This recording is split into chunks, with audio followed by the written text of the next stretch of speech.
the area of an equilateral triangle can also, we can use a specialized formula for that. If we're going for the exact number, we need to do a squared. A squared is just any side. If we're dealing with an equilateral triangle, all three sides have to be the same length. So a squared times the square root of 3 over 4. You can approximate this to 0.433 times a squared. It's nice having a number like that, so it's pretty simple to be able to find the area.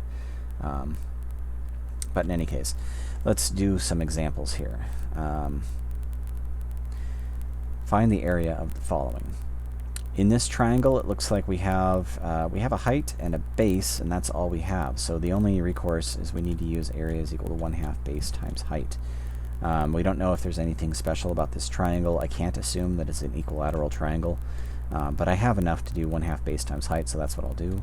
1/2 times 18 times 15. That's 9 times 15, which gives me 135. So that'd be 135 square inches. All right, on this one, find the area of the following. I would go ahead and probably use 1/2 base times height again, because since this is a 90-degree angle here, then I could take either of these to be the base, and the other one would end up being the height. Just because of the orientation here, I'm inclined to make this one my base and that one my height, but that doesn't need to be that way. I could make this one my base and that one my height, because they're both 90 degrees with respect to each other. 1/2 times 21 times 13, which gives me, let's go 0.5 times 21 times 13, which is 136.5. Those are in feet, so this will be measured in square feet. This one, it looks actually very similar. I have a height here, which makes this one my base. I don't really care what the other two are. And it looks like there might be some rounding that's going on in this one, so I don't want to try to use Heron's formula. I could, and it would probably give me a pretty close answer. But I'm going to use 1/2 base times height. In general, that's what I recommend defaulting to if you can use it. That's usually the formula people remember that's when you're talking about triangles. So 1/2 times 22.8 times 31.5.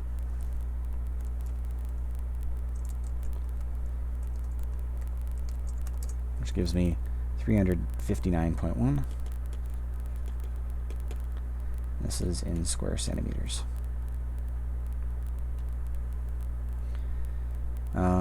Let's see, these two are the same. We're going to use 1/2 base times height here. I could actually use the formula for the isosceles triangle or the 1/2 base times height for this one. They'd probably give me slightly different answers because I'm sure this doesn't come out exact. But I'm going to go ahead and skip past those and go to this one, which requires the use of the formula for an isosceles triangle. So let me just copy down that. It says area is equal to 1/2 times b times a squared minus b over 2. Except this, actually, I just realized this should be a square root, not parentheses. There should be a squared here. So hopefully you get the sense this formula isn't used too terribly often. You do want to have it written down for work, because when you're doing your homework, you'll need to refer to it. There's several different formulas you should have written down. I do have a page of formulas that I'm going to be making available to you, and this is one of the formulas that will be written on there. So, in any case, let's see. B is the side that's by itself, and A is the side that's repeated.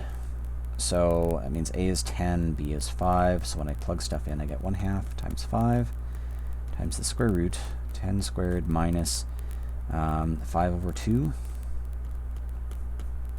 squared.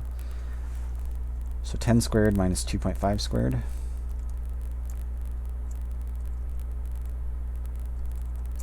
So inside the square root, we have 93.75. And this is 2.5 times that. So we'll take 2.5 to point. Why is it not letting me do point? Oh, 2.5 times the square root of 93.75. There we go. This is approximately 24.2. These are all in feet, so this would be in square feet. This one I could use the formula for the 1/2 base times height, or I could use the formula for the isosceles.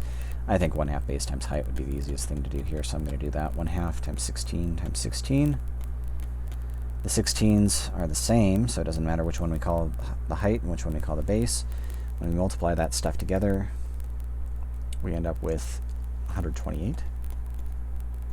That's 128 square inches.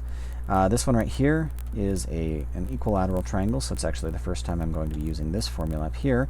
A squared times the square root of 3 over 4, or actually just 0.433. A squared.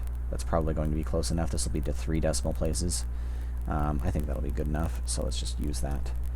0.433 times 22 times 22. We get 209.572.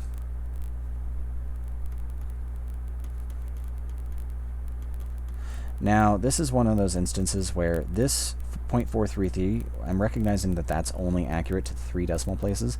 I should definitely round this number off to 3 decimal places. I'm going to call that 210, but to indicate that I'm rounding it to 3 decimal places, I'm going to put a bar over an over bar on that 0. So that this is indicating it's to the nearest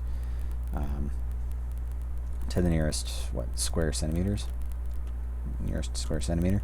If I wanted to be more accurate than this, if I wanted to be able to include the point, I would have to actually go back and use the a squared times the square root of 3 over 4. I'd have to actually use this value. So let's see how I would do that. 22 is my a, so 22 squared is 484 times the square root of 3.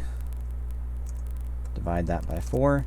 We get 209.5781 equals 209.5781. You can see we happen to be accurate to the 10th of a square centimeter, even to the, well, actually, I guess this would have been, we would have lost accuracy, or we would have been diverging from the actual answer at the 100th of a centimeter. This one would round up to 8, this one would be rounding down to 7. And then once we get to the 1,000th of a centimeter, we're definitely very different. So this one is more accurate, this one has definitely more accuracy. Of course, if these are only 2 decimal places of accuracy, that 0.433 here would actually be plenty. And if that was only 2 decimal places of accuracy, I would actually only call this 210 without the over bar to indicate that that has 2 decimal places of accuracy. And in any case, that's, getting back to the Chapter 5 material. It's been a little while since we've seen that. I just wanted to remind you of Chapter 5.